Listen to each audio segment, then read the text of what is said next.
Y ha llegado el momento de pasar a las noticias más comentadas con el inigualable estilo de Paco Hernández. Adelante, querido Paco. Gracias, Roberto. Sí, solo las más comentadas. Número 1. Marchan en 13 estados por el Día del Trabajo. Como cada año, miles de trabajadores, la mayoría agremiados a sindicatos independientes, mineros y de la Coordinadora Nacional de Trabajadores de la Educación, se manifestaron el 1 de mayo pasado, en al menos 13 estados para conmemorar el Día del Trabajo, con la exigencia de mejorar sus salarios, contener el alza de precios en la canasta básica y de los combustibles, la derogación de las reformas estructurales, de la evaluación de los docentes y, por supuesto, en demanda de la localización con vida de los 43 normalistas de Ayotzinapa desaparecidos. Y yo les comento, y como cada año, el gobierno sordo. Número 2. Sale un tercer video de Eva Cadena. Ella advierte que dará nombres. La diputada Eva Cadena fue captada recibiendo dinero en un tercer video filtrado al diario El Universal, que lo difundió el martes pasado. De acuerdo con el diario, la expanista recibe $1,000,000 por parte de supuestos empresarios como pago por impulsar una ley a su favor en el Congreso del Estado. Previo a la difusión del video el lunes pasado, Cadena difundió un comunicado en el que advirtió que, derivado de sus propias investigaciones, he podido obtener conocimiento de las personas que se encuentran detrás de esta dolosa acción en mi contra, y en breve saldrán a la luz pública los nombres de los personajes de la política nacional que están involucrados en estos lamentables hechos. Además, indicó que solicitará licencia como diputada para no tener fuero y poder comparecer ante las instancias de investigación que se me requiera para responder por los cargos o imputaciones que se me han generado.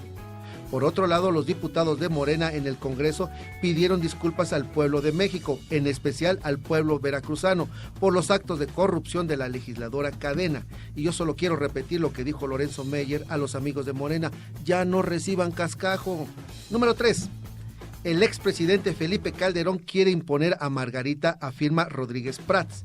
Felipe Calderón quiere imponer a Margarita Zavala como candidata a la presidencia, como impuso a Germán Martínez y a César Nava en la presidencia de Acción Nacional, y como nos quiso imponer a Roberto Gil y a Ernesto Cordero. Felipe está obsesionado y su caso es patético, afirmó el consejero nacional Juan Rodríguez Prats, con quien el expresidente tuvo una confrontación en la reunión del Consejo Nacional.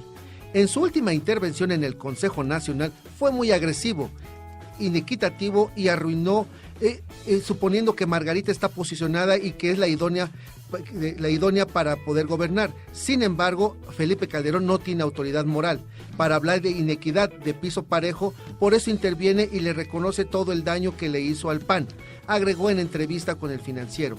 Se refirió al amago de salirse del PAN. Si Felipe Calderón renuncia al PAN, sería una pérdida que sin duda nos haría daño. Él lo sabe, por eso lo dice. Yo digo que Felipe es un hombre resentido. Yo creo que actúa mucho con las vísceras. Y cuando fue presidente, muchísima gente fue lastimada por él. No solo en el partido, sino en todo el país. Finalmente, Felipe Calderón desistió de su amenaza de salir del partido. Y mientras tanto, digo yo, Josefina Vázquez Mota perdió 8 puntos en las últimas encuestas después del debate. Número 4. Guerra sucia ahora en contra de la candidata de Morena en el Estado de México, Delfina Gómez.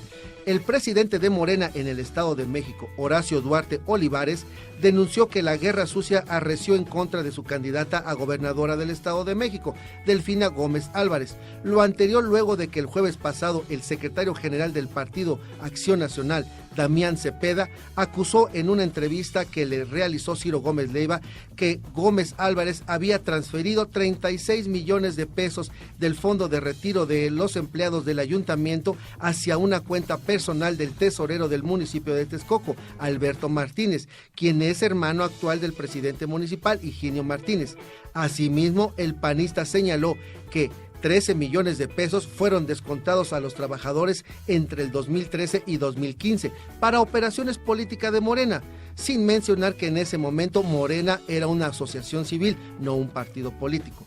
Duarte afirmó que para Morena no volverá a ser tema el falso señalamiento sobre el manejo de los recursos en Texcoco, donde la abanderada ganó 2 veces. La maestra Delfina tiene absolutamente transparentes sus cuentas públicas y no se ha cometido ninguna ilegalidad. Lo señaló el propio órgano superior de fiscalización del Estado de México, que supervisó y auditó la administración en Texcoco, dijo Duarte Olivares, y agregó: en Texcoco se implementó un modelo similar al del gobierno federal y del organismo superior de la Federación del Estado de México avaló el mecanismo de pago a los trabajadores.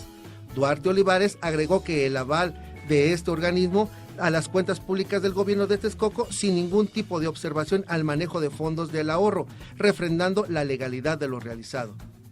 En este país puedes acusar a quien sea sin pruebas, ¿no? Bueno, y número 5, renuncia el presidente de OHL. México acepta fraude en el país. José Andrés de Oteiza presentó el pasado 29 de abril su renuncia como presidente de OHL México, empresa preferida por los gobiernos del PRI y que floreció en el Estado de México durante el gobierno de Enrique Peña Nieto. El director renunció después de numerosas evidencias de fraude y corrupción en el país. La más escandalosa fue la llamada que revelaron la trama de la empresa para incrementar peajes en los 22 kilómetros del viaducto Bicentenario y que conecta a la Ciudad de México con el Estado de México. Y dijo: entonces es un fraude, vamos a meter unos gastos en la fase que nunca vamos a construir, se le escucha decir a José Andrés. Y como te decía, Roberto, es una pequeña Odebrecht, ¿no? Y hasta aquí las noticias más comentadas de la semana. Regreso los micrófonos a mi compañero Roberto. Sí. La guerra sucia ya empezó en el Estado de México. Bueno, ya tiene tiempo. Y esto que le hicieron a Delfina lo podemos resumir muy sencillamente. Se estaba hablando de una caja de ahorros perfectamente legal y que además el órgano superior de fiscalización dijo siempre que estaba perfectamente bien. Pero ¿qué tal se usa para hacer un lodazal? Distraer, ¿no? Así es, los medios ahí, la mala intención, siempre tratando de enlodar. Y pues tenían razón, compañeros, este segmento está bastante denso, la información no es como para echar cohetes ni estar contentos.